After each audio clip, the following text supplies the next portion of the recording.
Dante, ano-ano ba ang partikular na dapat makita o lumabas mula sa audit na yan sa mga server ng COMELEC? Magandang tanghali, Ella. Lahat ng server at data server nga ng Commission on Elections o COMELEC ay kailangan sumailalim sa audit. Ito ay para matiyak kung nasusunod ng provider nito ang lahat ng technical specifications at functionality na itinakda ng komisyon. Ito ay bahagi ng international certification process.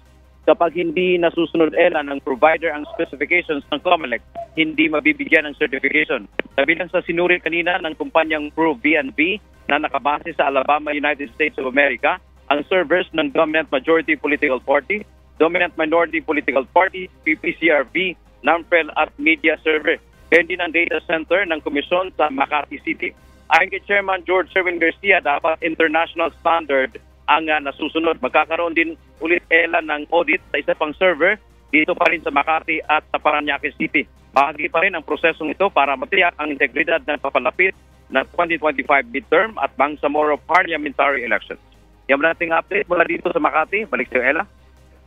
Maraming salamat, Dante Amento.